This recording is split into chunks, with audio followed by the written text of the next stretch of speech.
Saudara-saudara, kumaha kabarna? Damang sarena dengan saya si Otong kembali lagi di channel Ningali Film. Pada episode kali ini kita akan membahas alur cerita dari film. Dan tidak usah berlama-lama lagi, mari kita mulai ceritanya.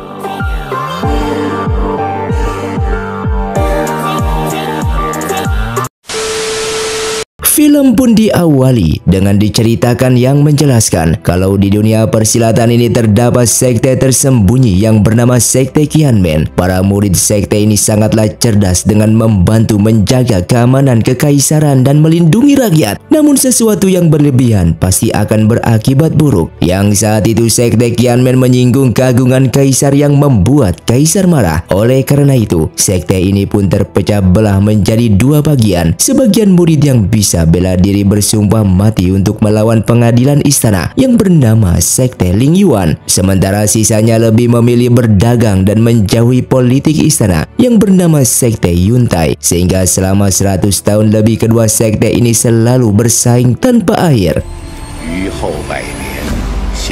Hingga di malam harinya, terlihat seorang pemuda yang bernama Yun Xiang yang merupakan salah satu murid sekte Yuntai sedang dirampok oleh sekelompok orang misterius. Namun Yun Xiang yang memiliki kecerdasan yang tinggi mampu mengetahui siapa orang-orang yang ada di hadapannya ini, yang ternyata itu adalah pasukan dari kerajaan.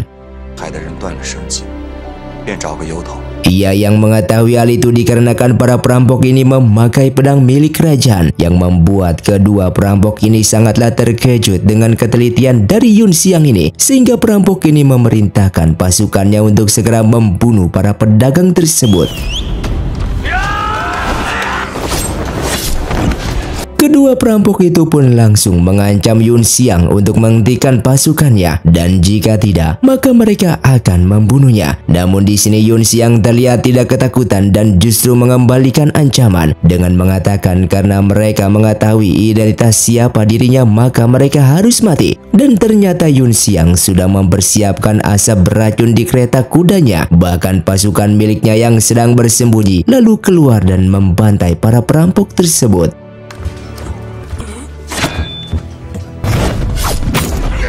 Ia yang akan keluar lalu meletakkan botol penawar racun untuk mereka berdua jika mereka mampu mengambilnya. Yang ternyata Yun Xiang di sini hanya membantu para pedagang garam ini yang setiap malamnya jika melewati jalan ini selalu dirampok. Ketua kelompok pedagang ini mengucapkan terima kasih kepadanya karena sudah membantu mereka untuk membasmi para perampok tersebut. Lalu ia pun menawarkannya untuk bergabung dengan mereka, namun Yun Xiang menolaknya dikarenakan ia yang ingin menyelamatkan seniornya yang bernama Wen Chong yang rumornya saat ini sedang dipenjara di wilayah Baijiu, tepatnya di penjara pabrik garam. Diceritakan 1 bulan yang lalu, tepatnya di Sekte Yuntai, terlihat Yun Xiang yang pertama kali turun gunung semenjak 15 tahun yang lalu sebelum menjadi seorang murid sekte ini. Ia yang turun gunung dikarenakan memiliki sebuah misi untuk menyelidiki suatu kasus di luar. Salah satunya adalah ingin menyelamatkan murid senior di sekte ini yang berada di penjara dan ingin mengetahui siapa dalang di balik pembantaian keluarganya, karena hanya murid senior itulah yang mengetahui hal tersebut yang dulu pernah menyelamatkannya dan membawanya ke sekte Yuntai ini. Kembali ke masa sekarang dan ia telah sampai di wilayah Baijiu. Bahkan ia masuk ke tempat permainan untuk menemukan seorang pejabat yang bernama Yan Luo yang telah mengurung seniornya itu, dan ia mendapatkan informasi tersebut dari salah satu perampok yang sebelumnya ia tangkap kalau Wen Chong saat ini berada di wilayah Baijiu yang telah dipenjara di pabrik garam.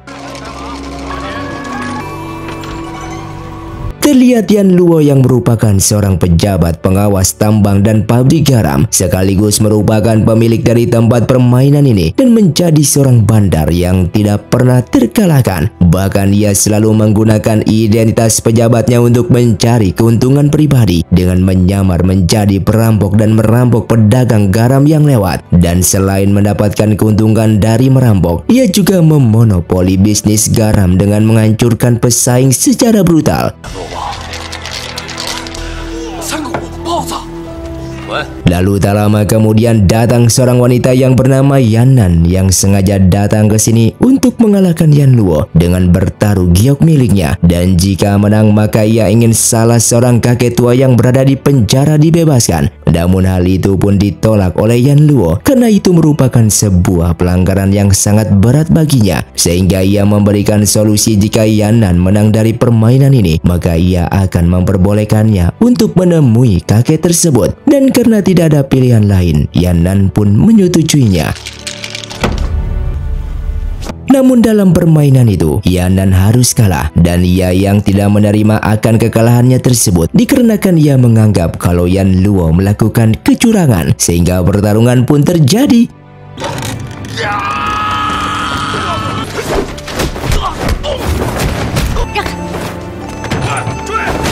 Ia yang keluar dari tempat itu namun terus dikejar oleh pasukan milik Yan Luo dan ia yang merupakan seorang pendekar yang jago bela diri. Ia pun mampu mengalahkan mereka semua hanya seorang diri.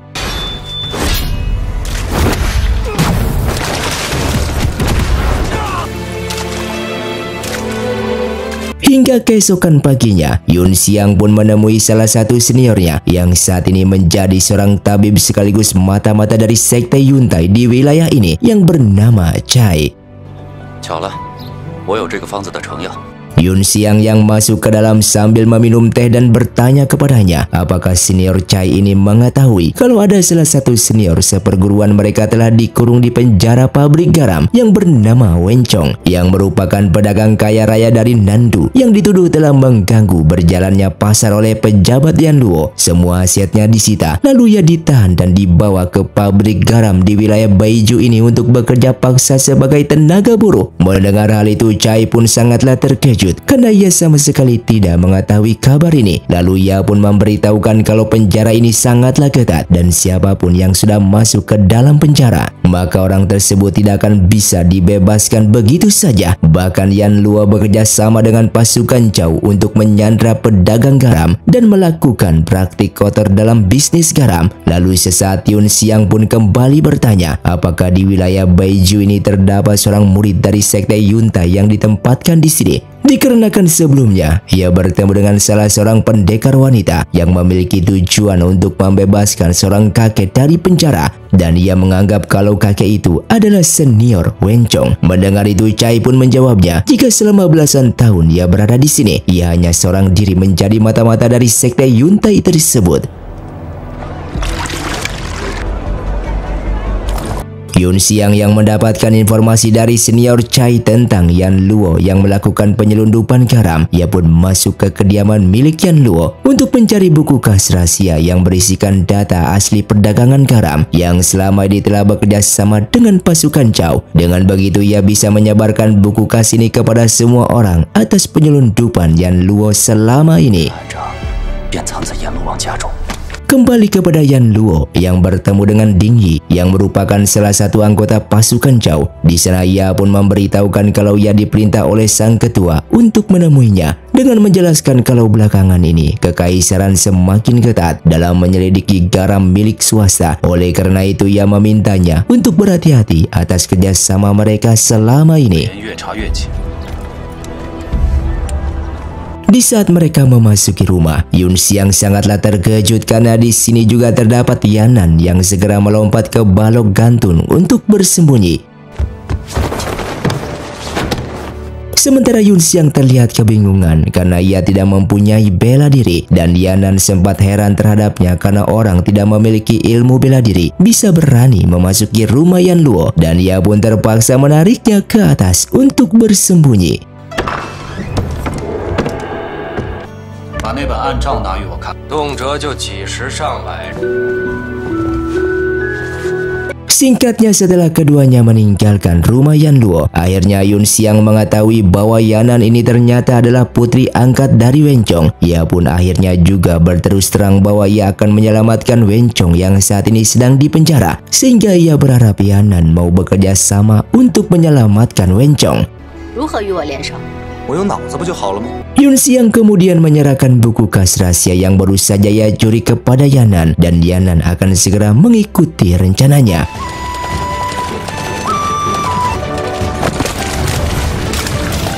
Pada langkah pertama, rencananya Yun Xiang datang ke tempat Yan Luo dan langsung mengeluarkan tantangan untuk mengusulkan taruhan. Yan Luo pun setuju untuk segera bermain. Ia yang memiliki keterampilan melempar dadu yang sangat luar biasa. Namun ternyata semuanya itu hanyalah trik dan penipuan belaka.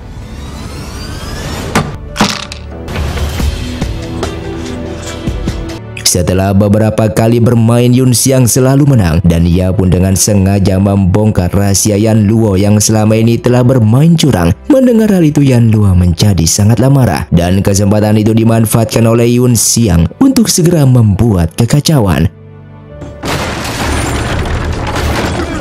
Yang ternyata semua ini adalah bagian dari rencananya supaya ia bisa dimasukkan ke dalam penjara dan segera bertemu dengan Wencong. Namun Wencong telah disiksa hingga menjadi seperti orang cacat. Lalu Yun Xiang pun bertanya siapa orang yang melakukan ini. Wencong dengan jujur mengatakan bahwa orang yang melakukan semua ini adalah Tian Feng, yaitu pemimpin pasukan Cao. Pada saat yang sama, Yanan menyebarluaskan buku kas rahasia milik Yan Luo yang menjual garam ilegal, yang tentu saja itu menyebabkan keributan di kota. Sementara itu pemimpin pasukan Cao yaitu Tian Feng yang sudah mendengar jika buku kas rahasia itu sudah tersebar ke kota. Ia takut nanti pihak kekaisaran akan datang dan melibatkannya juga, sehingga ia pun segera memerintahkan anak buahnya untuk segera pergi ke kota Baiju untuk membunuh Yan Luo beserta orang-orang yang mengetahui rahasia garam ilegal tersebut. Di sisi lain, Yan Luo sangat marah ketika mendengar bahwa buku kas rahasia itu telah bocor. Ia lalu kembali ke penjara dan bertanya kepada Wencong apakah Wencong orang yang menyebarkan berita itu. Namun di saat ia melihat kedua kaki Wencong patah, ia kemudian berpikir kalau Wencong tidak mungkin melakukan itu. Kemudian ia pun memutuskan untuk mengemasi barang-barangnya dan akan segera melarikan diri sebelum pihak kekaisaran datang. Namun tak disangka pasukan Cao datang dengan tujuan untuk membunuh Yan Luo dan membakar rumahnya. Meskipun Yan Luo berhasil lolos dari pengepungan dan melarikan diri, namun ia bertemu dengan Yanan di tengah jalan dan pada akhirnya ia pun mati.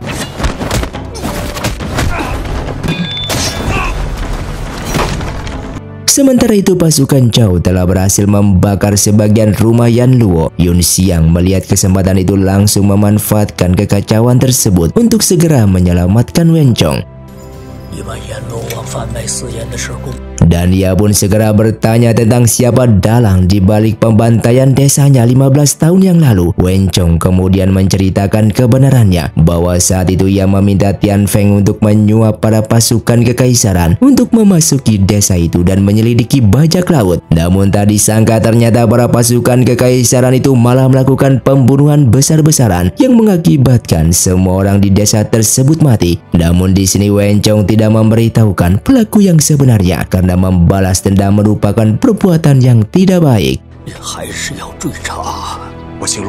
Dan di dalam perjalanan, tiba-tiba mereka dikepung dan dikejar oleh pasukan Cao yang memang ditugaskan untuk membunuh Wencong.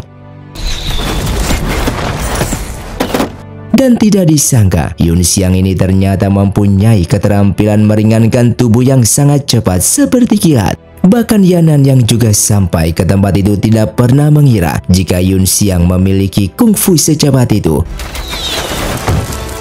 Dan ia pun segera muncul untuk menyelamatkan Wencong yaitu ayah angkatnya.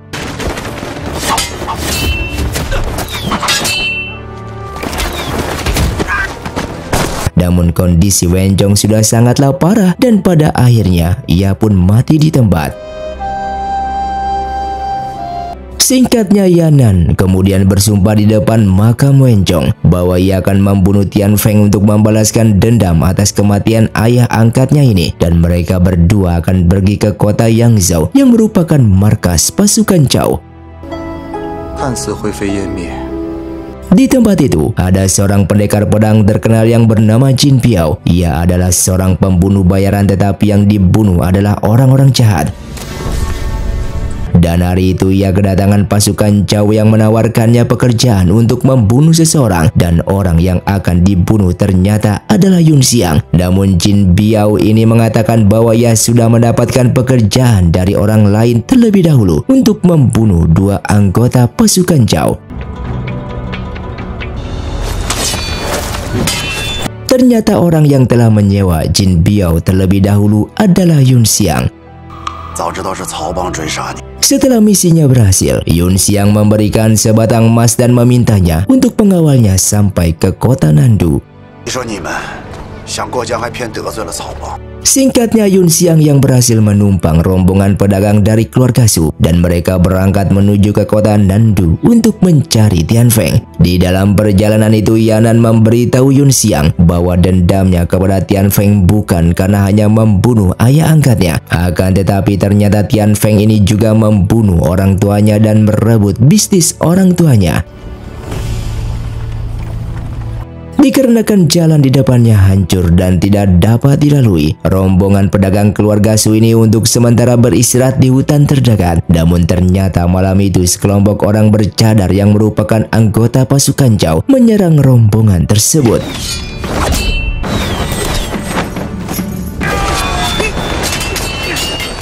Terlihat Yun Xiang menunjukkan keahlian uniknya, yaitu ia bisa melarikan diri secepat kilat.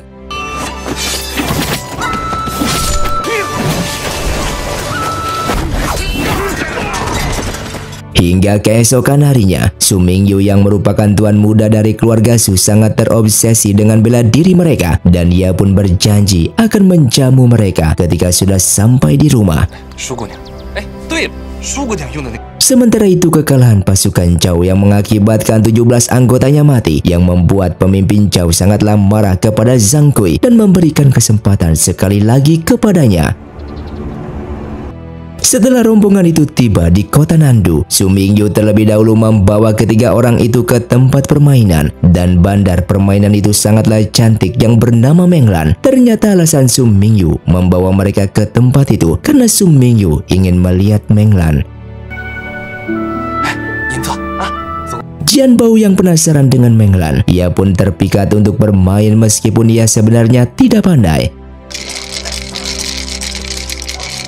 Di sisi lain, Yanan kemudian memberitahu Yun Xiang bahwa tempat permainan itu dulunya adalah milik Wencong. Namun ketika Wencong sudah kehilangan kekuatannya, tempat ini kemudian dikuasai oleh keluarga Tang. Sementara itu Jin Biao yang terus bermain, namun karena ia tidak pandai, ia pun akhirnya kalah. Ia yang tekor kehilangan uangnya, bahkan ia juga memiliki hutang sebesar 60.000 tael emas. Hingga pada akhirnya Yun Xiang pun maju ke depan untuk bertaruh dengan Menglan. Ia pun mengajak taruhan dengan mengatakan kalau dadunya sama, ia yang menang. Namun kalau nanti keluar dadunya tidak sama, maka ia yang kalah, dan ia siap membayar 60.000 tael emas. Saat itu semua orang sudah sangat yakin kalau taruhan seperti itu Yun Xiang pasti akan kalah, karena akan sulit jika tiga dadu itu akan keluar nomor yang sama dengan Menglan. Namun ketika dadu itu dibuka, ternyata angkanya benar-benar sama, dan akhirnya Yun Xiang pun memenangkan permainan dadu tersebut. Untuk membalas budi Yun Xiang, Jin Biao rela membunuh orang dengan bayaran setengah harga darinya. Namun Yun Xiang tidak mau karena ia hanya ingin Jin Biao menjadi pengawalnya dan ia akan tetap membayarnya setiap hari. Ternyata kediaman itu akan segera dilelang oleh keluarga Tang, dan Menglan merasa sangat tidak nyaman. Bahkan ia juga khawatir pergantian kepemilikan akan membuat para pelayan menjadi pengangguran. Namun Su Mingyu segera datang dengan meyakinkan bahwa ia akan berpartisipasi dalam lelang itu dan akan memenangkannya. Sementara itu Yun Xiang mendatangi sebuah balai pengobatan yang dimana tempat itu dijalankan oleh salah satu anggota sekte Yuntai sebagai mata-mata, dan pria ini bernama Mo Bufan. Yun Xiang pun segera bertanya tentang Wencong dan orang di balik Tian Feng. Akan tetapi Mo Bufan ini mengatakan bahwa ia tidak tahu banyak tentang Wencong maupun orang yang berada di belakang Tian Feng. 为何我未曾牵连其中？少将， Hingga di malam harinya, pasukan Cao kembali berhasil menemukan Yun Xiang dan ingin membunuhnya. 哎，慢着！ Akan tetapi Mo Bufan datang untuk menyelamatkan Yun Xiang.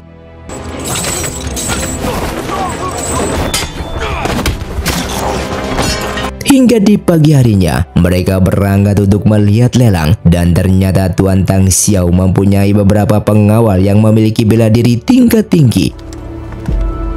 那边是唐啸。 Hingga pada akhirnya lelang pun resmi dibuka.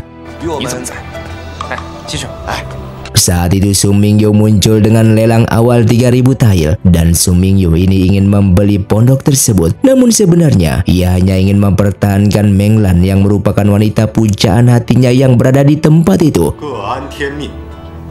Akan tetapi Tang Xiao seorang juragan yang sombong bertekad untuk memenangkan lelang tersebut sehingga kedua belah pihak menaikkan harga dan tak lama harganya melebihi dari 3000 tael yang membuat Su Mingyu tidak punya uang lagi. Dalam keputusasaannya itu, Su Mingyu meminta bantuan Yun Xiang dan kebetulan Yun Xiang bersedia meminjamkan 1000 tael. Ia pun langsung menawar 4000 tael perak. Namun menurut kondisi pasar harga pondok tersebut sebenarnya tidak lebih dari 4000 tael. Akan tetapi Tang Xiao ini langsung nekat menaikkan harga menjadi 4.500 tael. Sehingga semua orang yang hadir sudah tidak ada berani yang menawar. Begitu juga dengan Su Mingyu.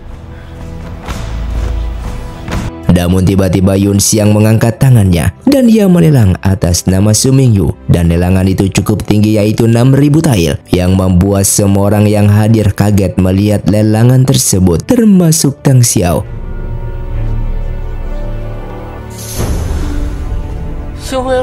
Di sisi lain, mayat salah satu pasukan Cao akhirnya ditemukan mengambang di air. Pemimpin pasukan Cao lalu mengatur anak buahnya untuk segera menguburkannya secara terhormat. Ia kemudian mendapatkan informasi dari bawahannya bahwa orang yang membunuh anak buahnya tersebut adalah Yun Xiang.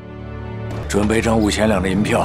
Kemudian ia memerintahkan anak buahnya untuk menyiapkan 5.000 tael uang kertas, lalu dikirimkan ke keluarga Tang, dan ia meminta agar Tang Xiao membantunya untuk membunuh Yun Xiang. 养人鼻息的滋味受够了。 Setelah acara pelelangan itu, Su Mingyu kemudian menjamu Yun Xiang dan teman-temannya sebagai ucapan terima kasih. Di kesempatan itu, Su Mingyu kemudian meminta kepada Yun Xiang agar segera memberikan uangnya untuk memenangkan lelang itu. Namun yang mengagetkan, ternyata Yun Xiang ini tidak punya uang sepeser pun. Mendengar itu, Su Mingyu menjadi panik karena batas pemberian uang lelang tidak boleh lebih dari 2 hari. Dan jika lebih dari 2 hari, maka akan dinyatakan gagal. Akan tetapi Yun Xiang berjanji bahwa ia akan mencarikan uang itu dalam waktu 1 hari. Mendengar itu semuanya menjadi tidak percaya karena dari mana Yun Xiang akan mendapatkan uang sebanyak itu.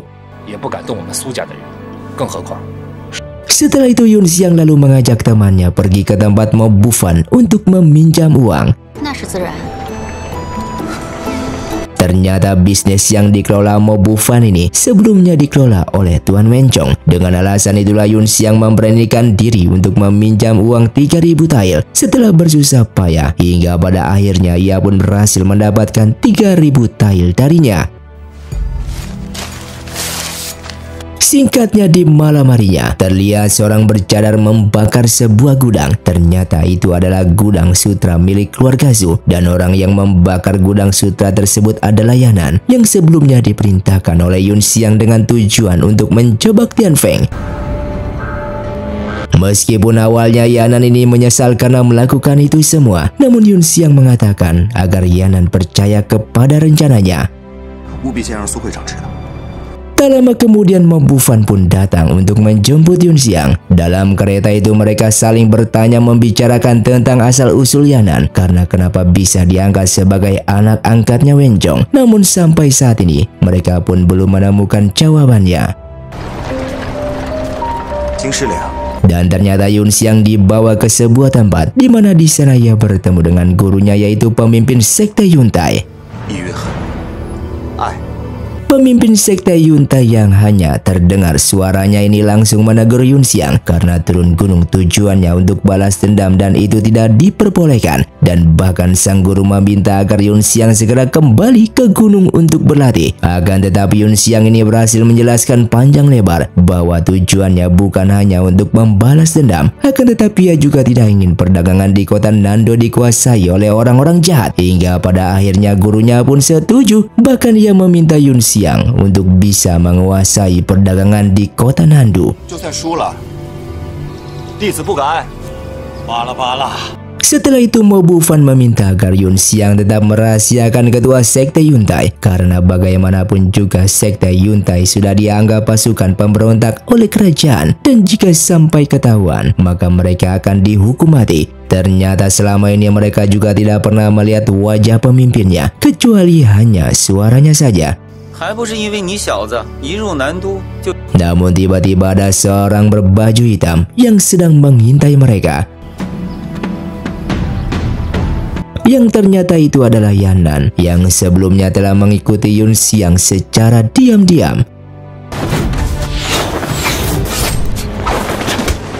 Hingga di malam harinya, Tang Xiao membawa anak buahnya untuk pergi ke pondok permainan dengan maksud mereka akan bermain di tempat itu. Namun Meng Lan mengatakan kalau pondok itu baru saja berganti pemilik dan hari ini pondok itu tidak buka untuk berbisnis lagi, sehingga ia memintanya untuk segera meninggalkan tempat tersebut. Namun tanpa diduga Tang Xiao yang datang memang akan mengacaukan suasana dengan mengancam Meng Lan dengan meminta Meng Lan untuk pergi bersamanya dan nanti akan dijadikan pemimpin di rumah bordil. Di saat Yun Xiang mendekat untuk memaksanya, Meng Lan tidak punya pilihan selain ia mencabut jepit rambutnya dan bersiap untuk menghancurkan wajahnya. Dan tiba-tiba Jin Biao pun muncul dalam keadaan masih mabuk untuk menolong Meng Lan. Karena dalam kondisi yang masih mabuk, Jin Biao pun kewalahan dan untunglah Yannan tiba-tiba tepat waktu untuk membantunya.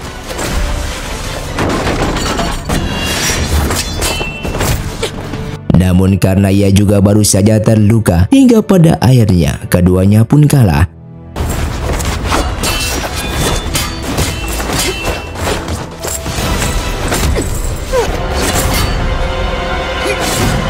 Dan tiba-tiba Yun Xiang pun muncul untuk menyelamatkan mereka.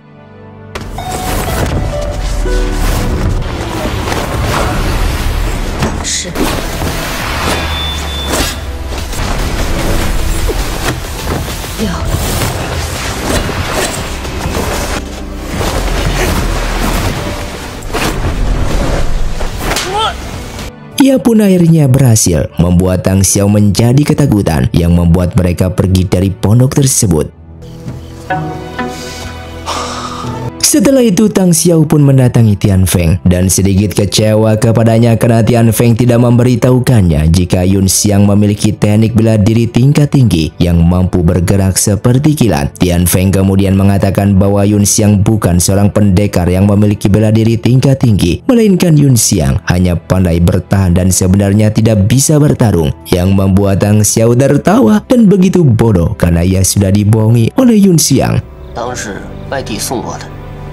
Film pun dilanjutkan dengan diperlihatkannya Yun Xiang yang mengetahui jika Yannan sedang cedera akibat pertarungan sebelumnya dan Yun Xiang pun memberikan obat kepadanya. Dengan kebaikannya tersebut, Yannan pun mengakui bahwa sebelumnya ia telah mendengar pembicaraan Yun Xiang bersama Mo Bufan hingga ia terluka seperti ini oleh pengawal pribadi milik Mo Bufan dan ia melakukan semua itu karena ia merasa curiga terhadap Mo Bufan. Yun Xiang pun menjelaskan kalau ia juga memiliki firasat yang sama. Oleh karena itu, ia meminta Mo Bufan untuk bekerja sama dan memberantas Tian Feng walaupun permintaannya tersebut belum disetujui olehnya.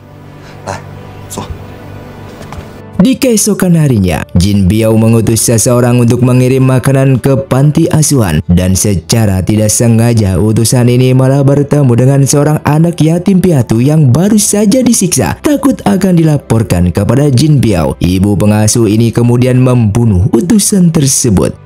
Kemudian Jin Biao pun mendengar bahwa pria yang mengantarkan makanan ternyata telah hilang tanpa alasan, sehingga ia pun segera menyadari bahwa ada yang tidak beres. Karena Jin Biao buta huruf, ia pun akhirnya membawa Yanan untuk pergi ke panti asuhan agar ia bisa membantu memeriksa buku pengeluaran yang ternyata selama ini sebagian uang hasil kerjanya selalu disisihkan untuk panti asuhan. Dan benar saja situasi di tempat tersebut sangat sepi, tidak terdengar suara anak-anak yatim piatu. Bahkan tadi sangka pengurus itu telah menyewa 3 pembunuh bayaran untuk menghabisi Jin Biao.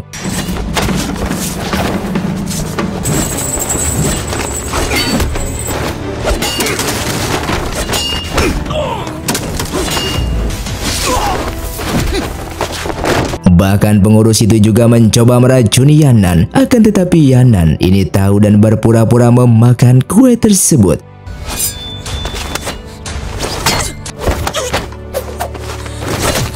Jin Biao pun akhirnya menemukan seorang anak yatim piatu dengan melaporkan kalau sebenarnya anak yatim piatu lainnya telah dijual oleh pengurus.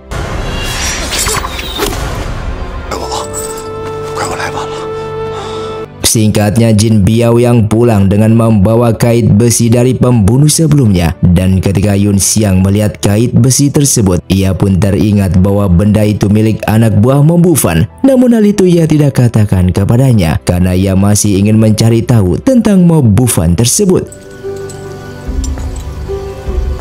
Dan memang benar, 3 orang yang akan membunuh Jin Biao itu ternyata mereka adalah anak buah Mo Bufan yang telah dibayar oleh Tian Feng untuk membunuh Jin Biao. Namun saat itu begitu terkejut ketika mendengar kalau kedua anak buahnya telah tewas. Semenjak kebakaran gudang sutra di gudangnya keluarga Su, sutra saat ini menjadi sangat langka dan Tian Feng memanfaatkan keadaan dengan mengendalikan pasar dan menaikkan harga sutra hingga ia mendapatkan keuntungan yang sangat besar. Sementara itu rombongan pedagang keluarga Su yang baru saja pulang dari membeli kain sutra di pusat kota, di tengah jalan mereka dihadang oleh para perampok yang tak lain mereka ini adalah anak buahnya Tian Feng.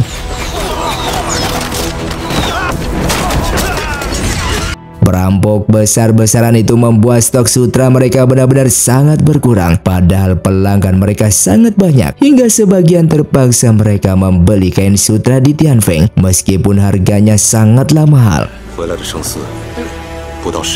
Hingga pada akhirnya saudara tertua keluarga Su kemudian mengundang Yun Xiang untuk meminta idenya bagaimana caranya mengatasi masalah ini. Atas ide Yun Xiang, keesokan harinya Tuan Muda Sum Mingyu datang ke orang-orang dan menjual 100.000 kain sutra mentah seharga 2 tael perak atau seharga sutra normal. Begitu pernyataan itu keluar, semua orang pun langsung membicarakannya karena sutranya tidak ada. Mendengar hal tersebut, Sum Mingyu kemudian meminta semua orang untuk mendatangani persetujuan terlebih dahulu dengan menjamin kalau barangnya pasti ada 15 hari ke depan. Dan jika 15 hari ke depan barangnya tidak ada, maka ia akan menanggung resikonya dengan mengembalikan dana mereka berkali-kali lipat. Hingga pada akhirnya para pedagang sutra ini pun setuju dan membeli sutra itu meskipun tidak ada barangnya. Dan hal tersebut pun mengakibatkan semua orang tidak jadi membeli kepada Tian Feng. Hingga pada akhirnya, Tuan Muda Sum Mingyu pun akan pergi bersama rombongan untuk membeli sutra mentah. Yun Xiang sebagai orang yang merancang semua itu, ia meminta agar Jin Biao dan Yanan ikut mengawal rombongan tersebut. Dan ia akan melakukan itu semua, asalkan nanti Yun Xiang mau membantunya mencari anak-anak yatim piatu yang kini telah hilang.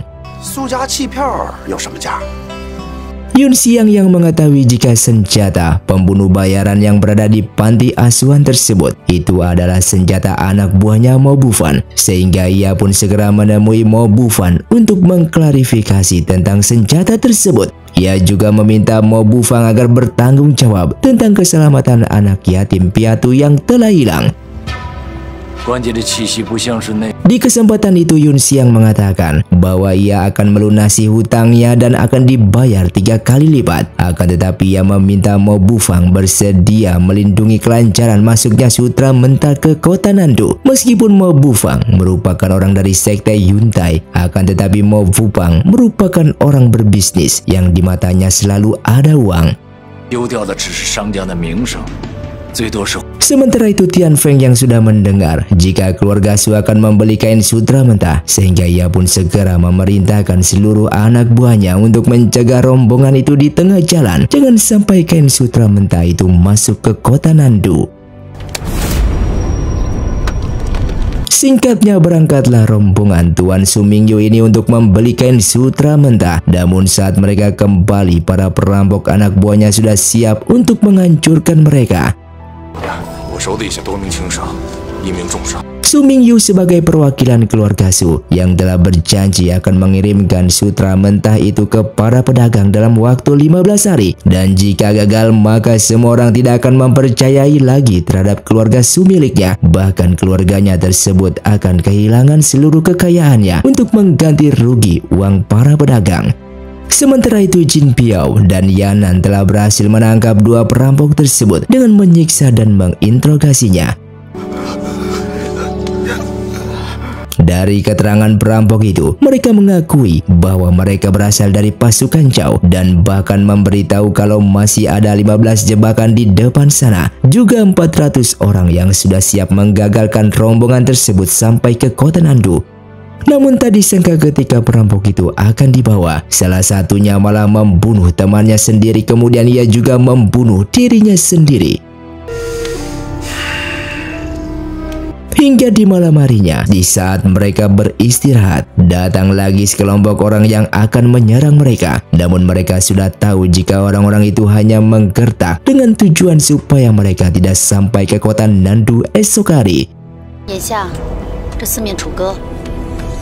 Dikarenakan waktunya masih 1 hari, Yanan lalu meminta mereka untuk pergi ke tempat yang aman, yaitu sebuah tempat peristirahatan yang telah ditinggalkan oleh pemilik sebelumnya.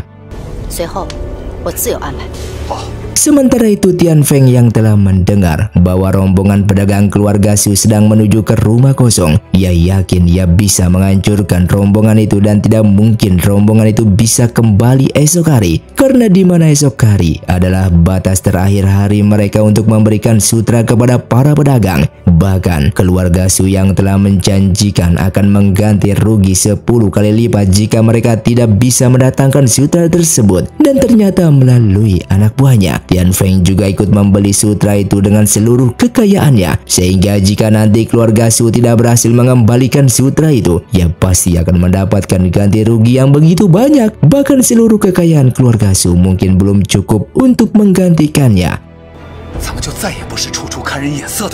Di sisi lain, rombongan pedagang keluarga Su, mereka sudah beristirahat di tempat peristirahatan yang sudah terbengkalai. Mengingat waktu yang sangat terbatas dan jumlah perampok yang sangat banyak, yaitu 4 kali lipat dari jumlah mereka, Yanan pun akhirnya memutuskan untuk melawan perampok tersebut. Akan tetapi ia akan membagi 2 kelompok untuk mengalihkan kekuatan musuh. Sementara itu Su Mingyu diminta untuk bertahan di tempat tersebut untuk melindungi sutra mentah bersama orang-orang yang sedang terluka. Yanan kemudian berpesan kepada kelompok yang satunya jika terjadi apa-apa, maka mereka wajib melarikan diri. Sementara dirinya dan Jin Piao akan mengalihkan perhatian para perampok yang jumlahnya lebih besar. Dan benar saja, para perampok itu segera menyergap Jin Piao dan Yanan hingga pertarungan pun terjadi. Di sisi lain, rombongan yang satunya mereka juga kewalahan menghadapi para perampok. Mereka pun akhirnya berlari kembali untuk menyelamatkan diri.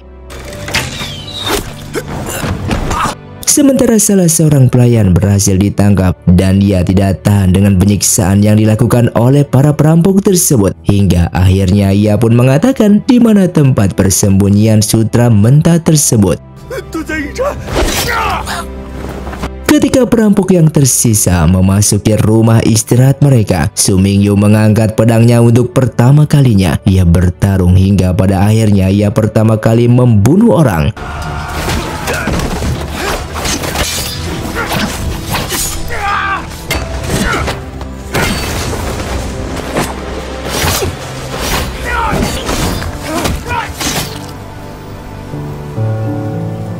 Yanan dan Jin Biao yang baru datang begitu terkejut ketika melihat banyak mayat berserakan di tanah, sehingga berpikir kalau Su Mingyu mungkin sudah mati. Namun untungnya Su Mingyu masih selamat. Su Mingyu.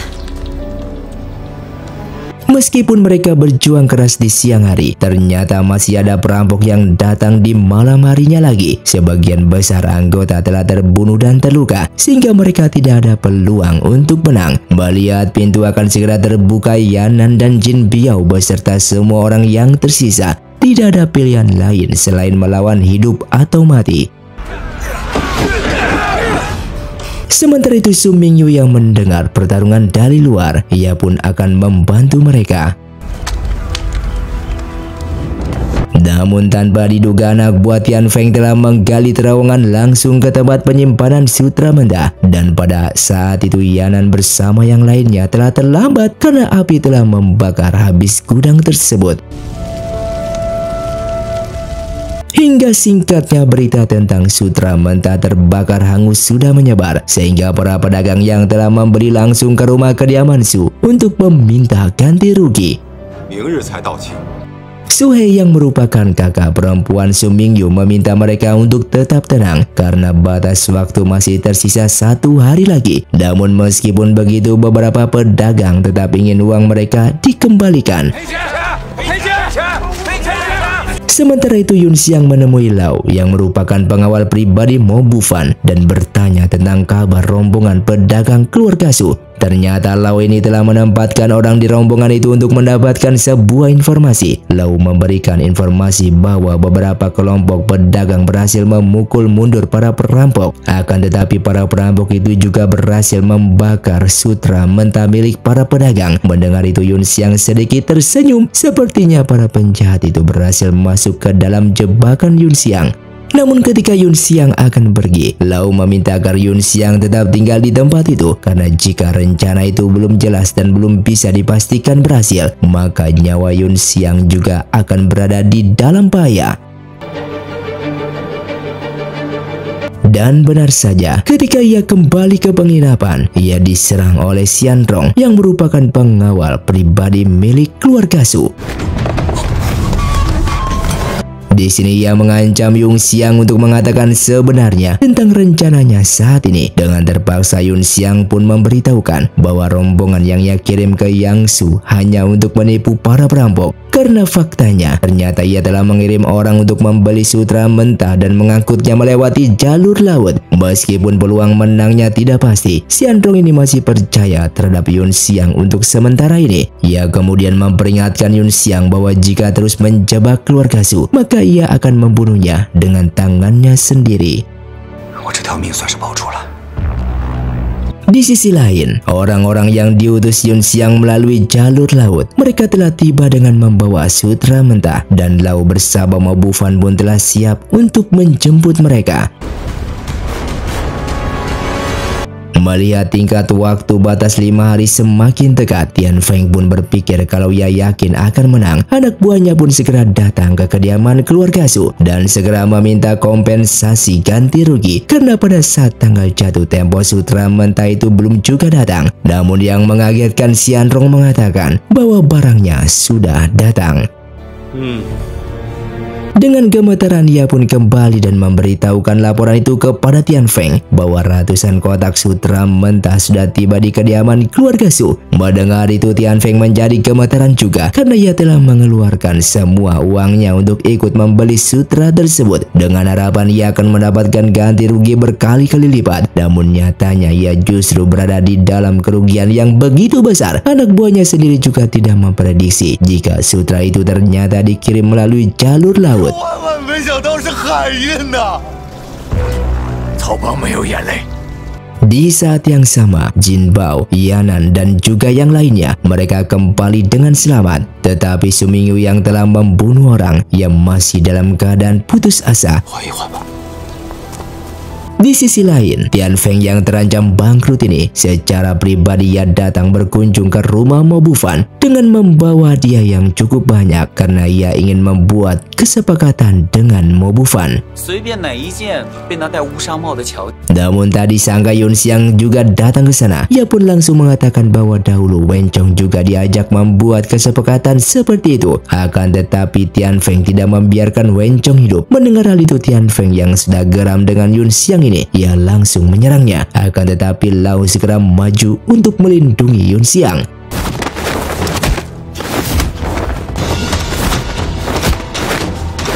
Namun jurus tangan besi milik Tian Feng mengalahkan jurusnya. Bahkan Tian Feng juga mematahkan lengannya tersebut.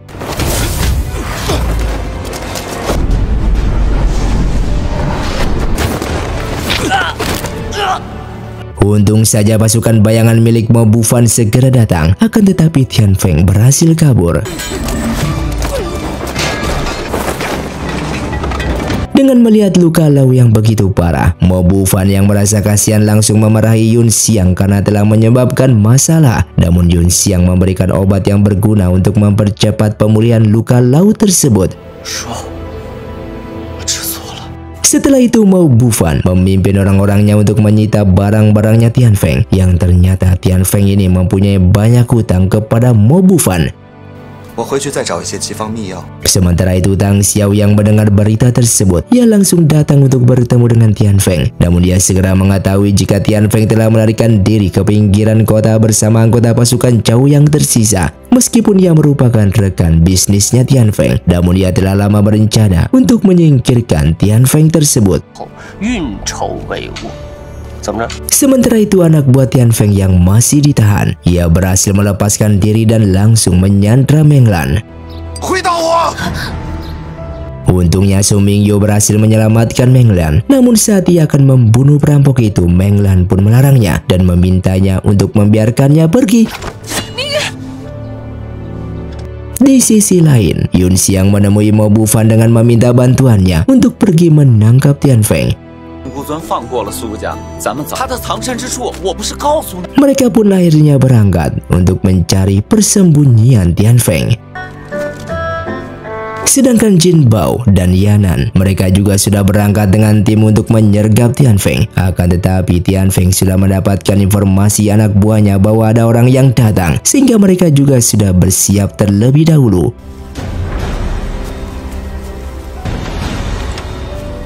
Jin Bao secara tegas menantang Tian Feng untuk keluar. Namun Tian Feng merasa curiga kalau mereka sepertinya memiliki sebuah jebakan, sehingga ia memilih menahan diri dengan menunggu bantuan dari pihak lain. Yang ternyata mereka ini sebelumnya telah menghubungi pasukan perampok bajak laut di tempat itu untuk membantu mereka. Tiba-tiba suara trompet berbunyi dan itu menandakan pasukan bajak laut akan datang. Dan benar saja mereka pun datang. Jin Bao pun langsung berinisiatif menemui pemimpin perampok itu dan mengatakan bahwa ia tidak ada urusan dengan pasukan perampok, melainkan mereka datang hanya untuk menangkap Tian Feng. Namun bersamaan dengan itu Tian Feng keluar dan menemui kepala perampok tersebut. Ia pun langsung meminta untuk membantunya. Dan Yanan tadi sangka maju dengan memberikan sebuah kode darah, dan itu langsung disambut pemimpin perampok.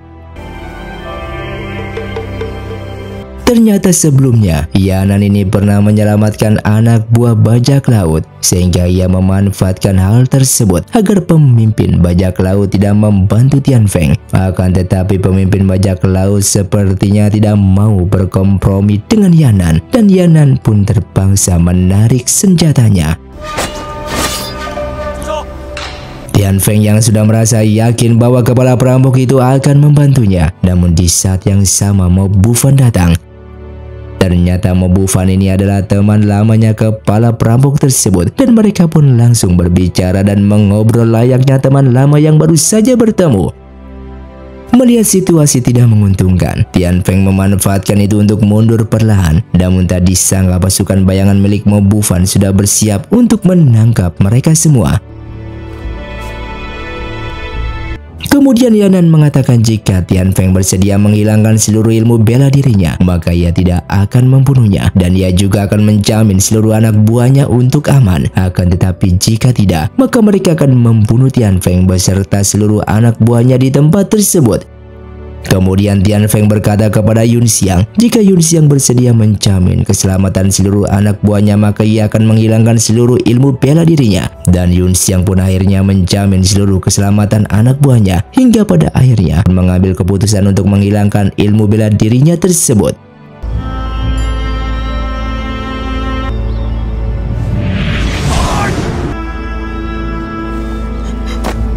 Setelah Tian Feng sadar, ia mendapatkan informasi dari ketua bajak laut bahwa sebelumnya ia juga sudah dibayar dengan harga yang tinggi untuk membunuhnya, dan orang itu adalah Tang Xiao. Mendengar itu Tian Feng menjadi terkejut. Ia tidak pernah mengira jika rekan bisnisnya yaitu Tang Xiao ternyata juga ingin membunuh dirinya. Setelah itu Yun Xiang kemudian menemui Tian Feng dan bertanya siapa orang di belakang pembantaian desanya yang mengakibatkan 300 lebih nyawa meninggal. Tian Feng mengatakan bahwa ia hanyalah kaki tangan pembantaian desa tersebut dan bukan dalang yang sebenarnya. Saat itu orang yang memesannya adalah Tang Xiao, akan tetapi siapa orang yang berada di belakang Tang Xiao ia juga tidak tahu. Ia juga mengatakan bahwa Tang Xiao bekerja sama dengan orang sekte Ling Yuan. Bahkan ia juga bercerita tentang kematian kedua orang tua Yanan yang ternyata orang tuanya adalah pengawal keluarga Su. Berhubung saat itu Wen Chong akan menghancurkan keluarga Su, sehingga Wen Chong membantai pengawalnya dulu termasuk orang tuanya Yanan. Setelah itu Wen Chong kemudian mengadopsi anak dari pengawal itu yang tak lain adalah Yanan sendiri. Mendengar hal itu Yanan tidak begitu percaya, akan tetapi ia berpikir jangan-jangan apa yang dikatakan Tian Feng itu adalah benar. Film pun dilanjutkan dengan diperlihatkannya Lau datang menemui Jin Biao dengan membawa seorang anak yang sebelumnya telah dijual. Jin Biao yang begitu senang, namun di sisi lain juga ia merasa sangat bersedih ketika mengetahui bahwa sebagian besar anak-anak telah diperdagangkan dan kehidupan serta kematian mereka tidak diketahui. Jin Biao pun segera memohon mereka untuk membantunya menemukan anak-anak itu secepat mungkin. Di sisi lain, Tian Feng yang cederanya baru saja membaik, ia bermaksud mengajak seluruh anak buahnya untuk pergi dari tempat itu. Namun tak disangka, tiba-tiba pemimpin bajak laut datang. Ia langsung membunuh seluruh anak buahnya.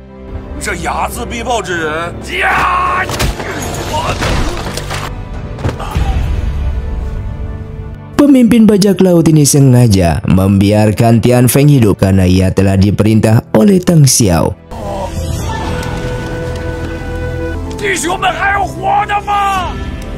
Tian Feng yang begitu marah dan bersedih di saat melihat semua anak buahnya meninggal secara tragis. Ia menyeret tubuhnya yang sakit. Diam-diam ia bersumpah untuk membuat Tang Xiao membayar dengan darahnya.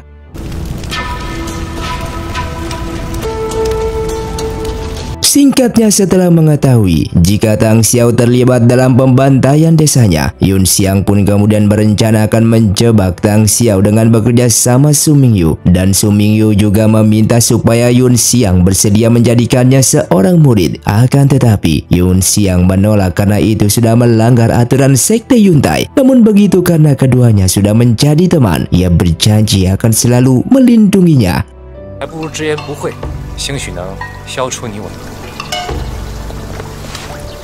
Di saat keduanya berbicara, Yun Xiang melihat ada seseorang yang tampaknya mencurigakan. Ia sudah curiga kalau orang itu adalah anak buahnya Tang Xiao. Ia pun dengan sengaja mengungkapkan dengan lantang bahwa ia akan menjadi pemimpin dalam industri permainan, sehingga Tang Xiao tidak akan pernah memiliki pijakan di ibu kota selatan. Sehingga mata-mata itu kemudian menyampaikan berita tersebut kepada Tang Xiao. Terlepas dari apakah berita itu benar atau tidak, Tang Xiao tidak ingin dikalahkan dengan memulai menjalankan rencananya untuk menangkap orang yang melindungi Yun Xiang, yaitu Jin Biao terlebih dahulu. Dikarenakan Jin Biao sangat peduli dengan anak kecil, Tang Xiao pun akhirnya menjebak Jin Biao dengan anak kecil, hingga pada akhirnya Jin Biao pun ditangkap.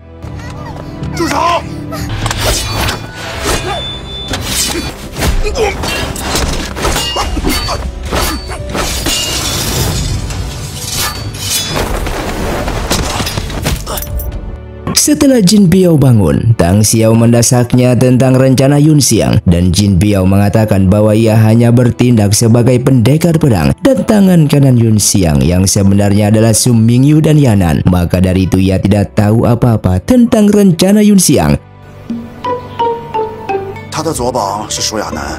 Lalu tiba-tiba seorang pendekar datang. Ia adalah Ye Xiao yang berasal dari sekte Ling Yuan dan ternyata Tang Xiao ini pernah bekerja sama dengannya.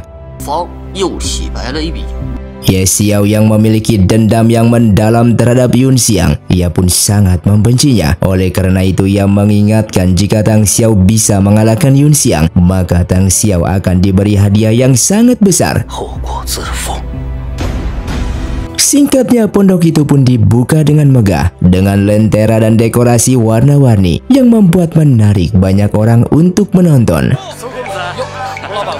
Sementara Su Mingyu yang sedang menyapa para pengunjung di gerbang pondok, dan ketika ia mengetahui jika Jin Biao tidak hadir di tempat tersebut, ia menjadi khawatir, terutama beberapa hari ini ia tidak mendengar tentang Jin Biao.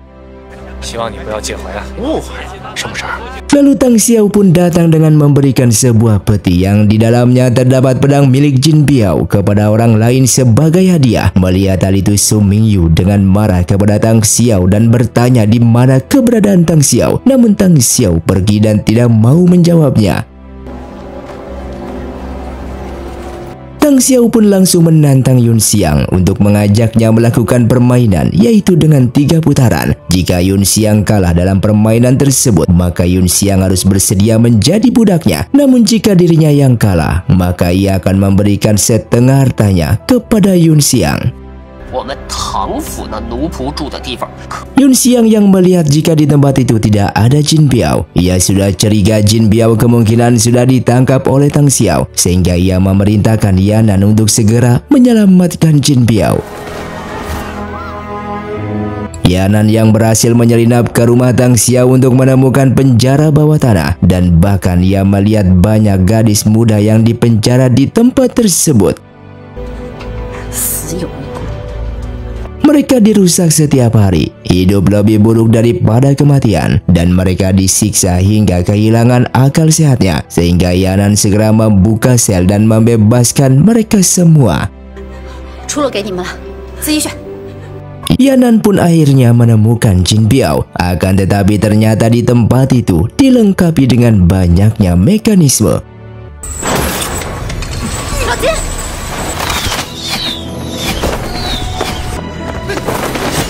Ia pun segera kabur dan kemudian menemui Mo Bufan. Ia meminta Mo Bufan agar membantunya mengerahkan tentara bayangannya untuk menyelamatkan Jin Biao. Dan singkatnya, Yun Xiang pun berhasil memenangkan permainan tersebut dan meminta Tang Xiao untuk melepaskan Jin Biao. Hingga pada akhirnya Jin Biao pun dilepaskan. Sebenarnya ia sudah tidak sabar untuk membunuh 2 orang anak buah Tang Xiao ini, namun itu segera dicegah oleh Yanan. Hingga keesokan harinya Yun Xiang berangkat bersama Jin Biao dan Yanan untuk bertemu dengan Tang Xiao kembali. Namun di tengah jalan mereka dihadang oleh 2 anak buahnya Tang Xiao. Hingga pada akhirnya mereka berdua berhasil dikalahkan.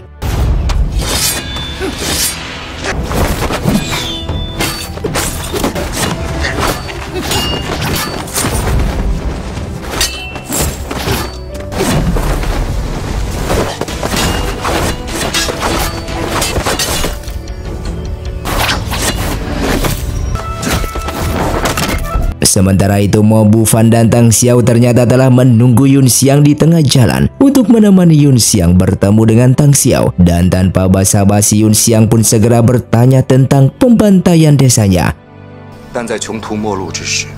Tang Xiao pun akhirnya bercerita. Di saat itu beredar rumor yang mengatakan jika istana kekaisaran akan memberlakukan larangan melaut. Namun yang sebenarnya rumor tersebut disebarkan oleh kalangan bisnis di Nandu. Tujuannya untuk menutup lahan di sepanjang pantai Awalnya proses penutupan tanah berjalan sangat lancar, namun ada satu desa yaitu desanya Yunxiang yang menolak menjual tanahnya kepada mereka. Orang-orang desa itu beralasan bahwa mereka melindungi makam leluhur mereka. Namun di saat itu ada seorang bawahan bernama Baihu yang melaporkan bahwa tempat itu adalah kampungnya bajak laut. Mendapatkan laporan itu, tentara kekaisaran pun datang membantai semua orang yang ada di desa tersebut karena laporan sebelumnya menjelaskan bahwa desa itu adalah desa milik bajak laut.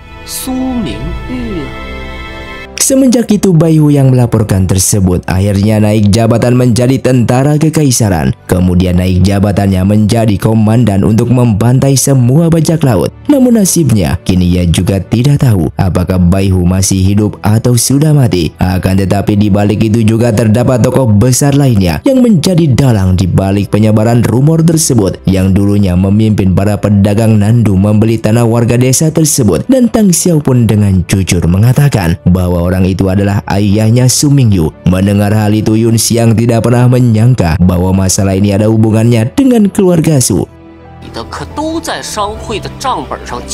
Mobu Fan yang melihat Yunxiang begitu bersedih, ia pun akhirnya mengirim seseorang untuk membunuh Tang Xiao. Namun Yunxiang mencegahnya karena Tang Xiao tidak layak untuk dibunuh.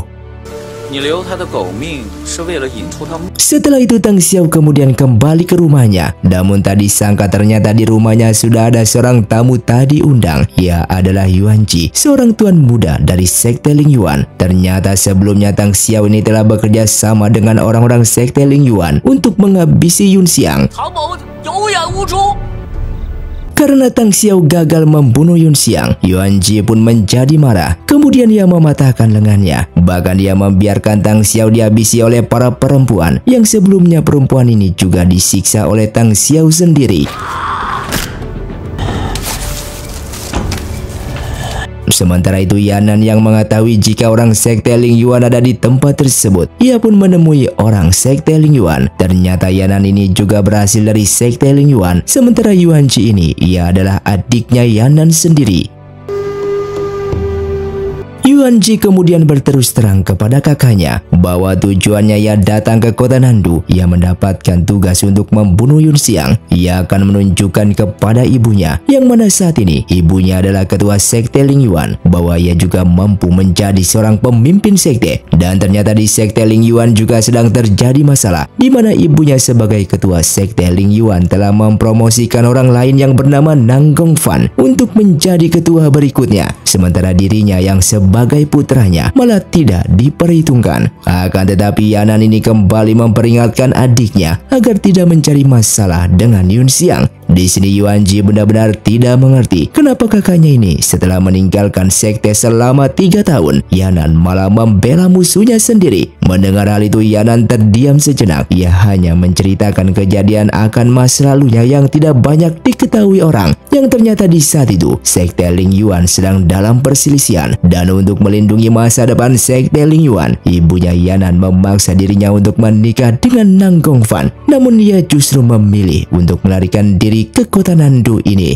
Setelah mendengar apa yang terjadi pada kakaknya, Yuan Ji menjadi marah kepada ibunya, sehingga ia berpikir bahwa ibunya itu terlalu berlebihan. Itu sama saja akan menghancurkan kebahagiaan putrinya sendiri. Namun Yanan tidak melanjutkan masalah itu karena ia adalah ibunya sendiri. Ia kemudian meminta kepada adiknya ini untuk segera meninggalkan kota Nandu dan tidak berurusan dengan Yunxiang. Sementara itu Yunxiang yang masih tidak percaya jika keluarga Su terlibat pembantaian di desanya. Saat itu Suhai sebagai anak pertama datang mengatakan mungkin saja ayahnya dulu memang terlibat pembantaian di desanya. Akan tetapi ia dan Su Mingyu tidak pernah tahu apapun. Ia datang juga ingin menyerahkan diri. Jika memang Yunxiang akan balas dendam, maka ia juga tidak akan mengelak. Ia juga menyampaikan sebuah kebenaran bahwa waktu itu ia melihat ayahnya bertemu dengan seorang yang berasal dari sekte Ling Yuan, sehingga Yunxiang pun menyadari bahwa tidak sepantasnya kesalahan ayahnya dilimpahkan kepada anak-anaknya, yang mungkin saja ayahnya tersebut memang tidaklah bersalah dan sedang dimanfaatkan oleh sekte Ling Yuan.刘七也就是摘星楼的老板，地价翻了3番。如此来看，只有一种可能。 Pada kesempatan lain, Yun Xiang ditemui oleh seorang komandan tentara kekaisaran. Ia adalah Ling Kongxuan. Saat itu Ling Kongxuan mengajaknya bekerja sama untuk menangkap pasukan penjahat yang mencuri uang pemerintahan yang diprediksi. Orang itu adalah pasukan dari sekte Ling Yuan. 云公子可有酒？ Sementara itu Yanan ia bergegas menemui adiknya. Ia meminta adiknya ini segera kembali meninggalkan kota Nandu. Dan ia mengatakan bahwa saat ini Yun Xiang dan Ling Kongxuan telah bekerja sama. 此时局势未明， Yuan Ji yang sangat marah setelah mendengar tersebut. Ia benar-benar tidak mengerti karena bagaimana Yun Xiang tahu kalau ia akan datang untuk membunuhnya. Sehingga ia pun curiga kepada kakaknya bahwa kakaknya ini kemungkinan telah mengadu kepada Yun Xiang. 一天12个时辰都护着他。 Tanpa diketahui mereka, Ye Xiao bersama pasukan bayangan, mereka menyaksikan pertemuan antara Yanan dan Yuan Ji. Mereka pun akhirnya tahu jika Yanan berasal dari sekte Ling Yuan. Di sekte Ling Yuan, Yuan Ji sering kesal ketika melihat Nang Gongfan yang akan dijadikan pemimpin setelah ibunya. Pada sebuah kesempatan Yuan Ji memprotes ibunya kenapa lebih memilih Nang Gongfan daripada memilih putranya sendiri. Akan tetapi sang ibu ini mengetahui jika Yuan Ji putranya belum mempunyai kemampuan untuk memimpin sekte, sehingga Yuan Ji belum layak. Ia kemudian diberi tugas untuk menyelesaikan pekerjaan yang ringan sesuai dengan kemampuannya.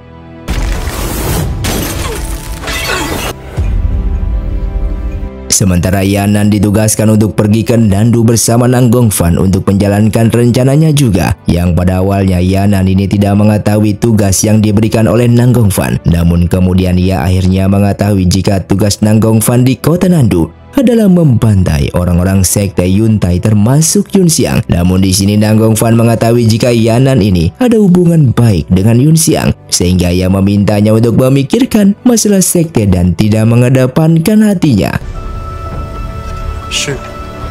Sementara itu Yun Xiang yang masih terlena dengan kesedihan karena berpisah dengan Yanan, ia pun menjadi bersedih dan terus mabuk-mabukan. Di saat Yanan menghampirinya, ia berpikir itu hanyalah halusinasi. Akan tetapi ia kemudian menjadi senang ketika ternyata itu benar-benar Yanan. Keduanya pun bercerita dari hati ke hati dan menyadari bahwa kedua sekte antara mereka ini adalah musuh dan tidak mungkin bisa bersatu. 我早就猜到的答案。 并云台之人前来应救。 Sebelum pergi, Yanan mengungkapkan kepada Yun Xiang bahwa Nang Gongfan berencana untuk membunuhnya. 你知不知道？ Di kesempatan lain, Yuan Ji juga datang dengan mengatakan bahwa Nang Gongfan adalah orang-orang yang membantai di desanya. Ia mengatakan seperti itu tujuannya. Ia akan memanfaatkan dendam Yun Xiang agar bisa membunuh Nang Gongfan. 你说你这等人才， Demi melindungi Yun Xiang, ternyata Yanan juga sudah menghubungi Jin Biao dengan membayarnya sejumlah uang agar Jin Biao bersedia untuk melindungi Yun Xiang. 便少了2个痛苦纠缠的人，就不能敞敞亮亮的把这话说明。 Di sisi lain, Mo Bufan dan Lau mendapatkan panggilan dari ketua sekte Yuntai untuk kembali ke sekte karena ada permasalahan serius. Di dalam perjalanan, keduanya bertemu dengan anggota sekte yang lainnya yang juga mendapatkan panggilan dari ketuanya untuk segera pulang. 都来了，我也。 Sementara itu Yun Xiang mengajak Jin Biao untuk sama-sama pergi menemui Yuan Ji. Yuan Ji yang mengatakan bahwa dirinya mempunyai cara untuk segera membunuh Nang Gongfan. Ia pun kemudian mengajak keduanya untuk ke sebuah tempat. Namun tak disangka ternyata semua itu adalah perangkap yang diterapkan oleh Yuan Ji. Ia telah memberikan racun pengontrol pikiran ke dalam teh yang sebelumnya telah diminum oleh Jin Biao. Sadar kalau Jin Biao telah kemasukan racun, Yun Xiang pun dengan cepat memasukkan penawar ke dalam mulutnya. Akan tetapi karena racun itu sudah menyebar, maka penawar itu tidak bisa begitu bereaksi. Saat keduanya akan pergi, orang-orang dari sekte Ling Yuan pun datang, kemudian menyerang keduanya.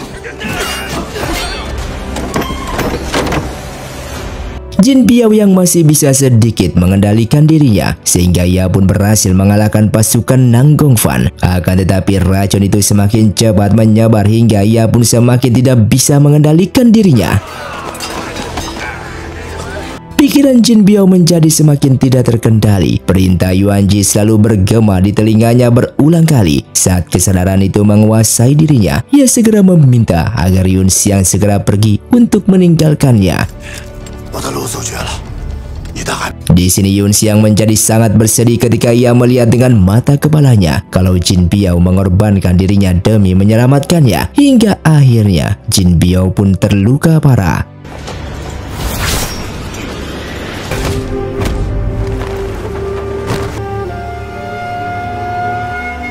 Li Kongquan pun kembali menemui Yun Xiang dengan membawa sebuah berita bahwa ternyata orang yang membantai desanya bukan hanya Nang Gongfan, melainkan juga Raja Fu.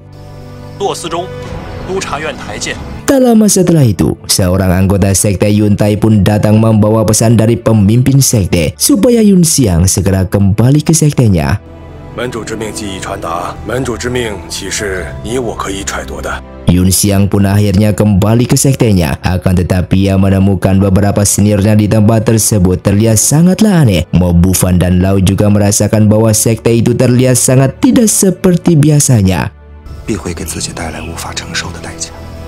Sementara itu sekte Ling Yuan, mereka mendapatkan surat dari pemimpin sekte Yuntai bahwa pemimpin sekte Yuntai akan mengajak mereka bekerja sama. Meskipun tidak tahu tujuan dari pemimpin sekte Yuntai untuk mengajaknya bekerja sama itu, namun mereka memutuskan untuk berangkat ke sana. 你们如果不敢随我前去，能不能熬过这个冬天也难说。 Sedangkan di sekte Yuntai sendiri, para anggota sekte sedang menanti detik-detik ketuanya akan menampakkan diri karena selama ini ternyata mereka ini belum pernah melihat keduanya, hanya mendengarkan suaranya. Hingga akhirnya sang ketua sekte pun muncul yang ternyata ia adalah Raja Fu. Melihat itu Yun Xiang benar-benar tidak pernah mengira jika ketua sekte Yuntai merupakan dalang di balik pembantaian desanya. Sang ketua yang selama ini belum pernah menunjukkan wajahnya itu, ia pun mengatakan kepada seluruh anak buahnya bahwa sebenarnya ia adalah adik keempat dari sang kaisar. 气度不凡呐！ Ia pun secara tegas mengatakan bahwa tujuannya adalah untuk memberontak dan akan menjadi kaisar. Orang-orang sekte Ling Yuan pun tiba, namun yang tidak pernah mereka sangka ternyata Nang Gongfan sudah bekerja sama dengan sekte Yuntai. Mereka tidak tahu jika selama ini Nang Gongfan ternyata telah mengkhianati sektenya sendiri. 我这次愿意来赴约，好。 Setelah bertemu dengan pemimpin sekte Yuntai, Raja Fu kemudian mengajak mereka bekerja sama. Ia akan memberikan jabatan kepada sekte Ling Yuan apabila ia nanti berhasil menjadi sang kaisar. Akan tetapi pemimpin sekte Ling Yuan menolak untuk memberontak. Di malam itu, mereka menginap di sekte Yuntai dan kesempatan itu dimanfaatkan Yun Xiang untuk segera melepas rindu. Nang Gongfan kemudian menemui Yuan Ji dan menghasutnya. Apabila mau bergabung dengan sekte Yuntai, maka ia akan membantu Yuan Ji menjadikan ketua sekte Ling Yuan menggantikan ibunya. 天道为尊，大道人道次之。 Sementara itu seorang guru besar sekte Yuntai yang tidak mau memberontak kerajaan, sehingga ia pun berencana akan meninggalkan bersama beberapa muridnya.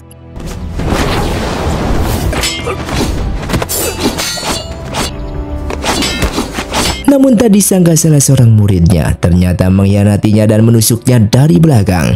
Lau yang tidak terima gurunya terbunuh, ia pun segera menyerang.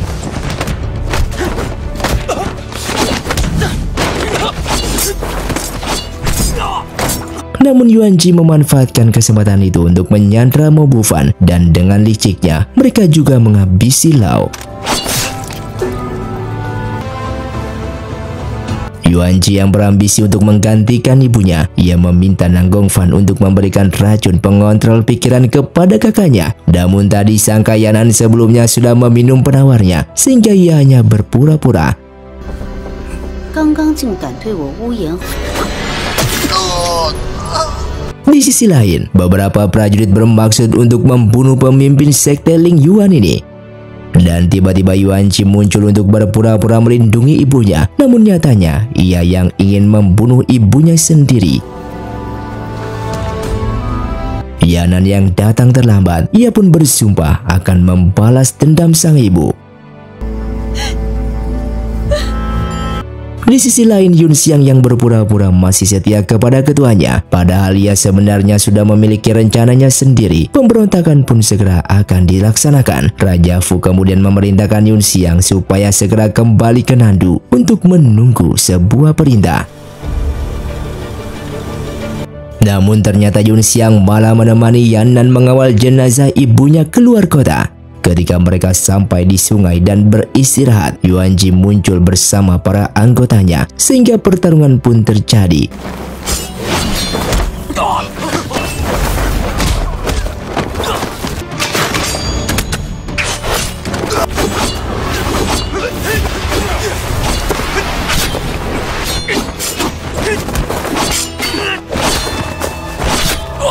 Meskipun Yuan Ji memohon berbelas kasihan kepada kakaknya, akan tetapi kakaknya tetap ingin membunuhnya karena ia harus membayar kematian dari sang ibu. Di saat kritis, komandan kekaisaran yaitu Jenderal Li pun datang untuk membantu. Jenderal Li kemudian meminta agar Yan Nan segera menyelesaikan masalah sekte Ling Yuan dan memastikan bahwa mereka tidak akan bekerja sama lagi dengan Raja Fu untuk memberontak sang kaisar. Yan Nan kemudian membubarkan sekte Ling Yuan dan ia akan menjalani kehidupan damai dalam pengasingan di pegunungan. Ia tidak akan terlibat urusan istana kekaisaran dan ia bersiap untuk berpisah dengan Yun Xiang. Mendengar hal itu, Yun Xiang tidak bisa mempertahankan Yan Nan meskipun ia sangat mencintainya. Ia kemudian memberikan sebuah kantong dan keduanya pun akhirnya berpisah.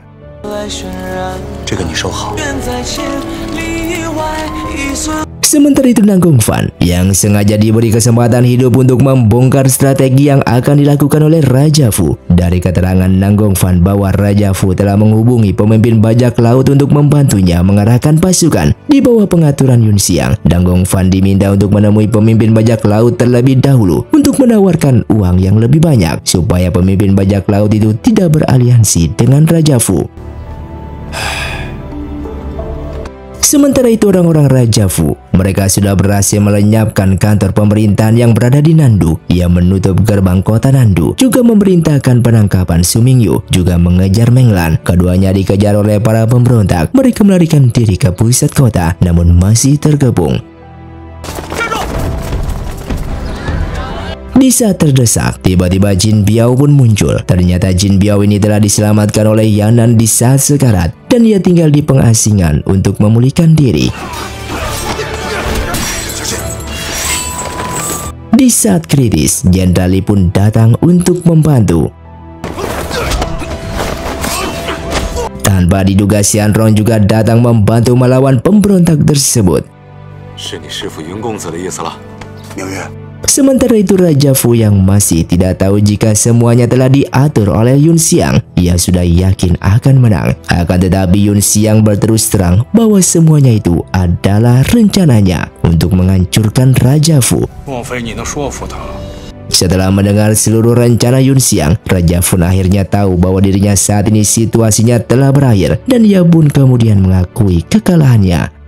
Di sana ia menyatakan kepada Yun Xiang kalau ia bersedia mati bersama seluruh pasukannya, namun ia meminta satu syarat agar Yun Xiang bersedia untuk melindungi putrinya tersebut.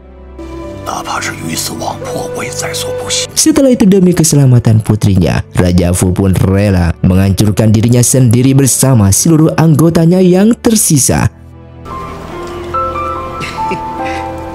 Setelah itu Yun Xiang mengucapkan selamat tinggal kepada semua orang dan meninggalkan kota Nandu tersebut. Ia yang membawa putrinya Raja Fu menyeberangi sungai dengan perahu. Kemudian ia menyerahkan kepada Jenderal Li yang ternyata putrinya Raja Fu dan Jenderal Li keduanya merupakan sepasang kekasih yang saling mencintai.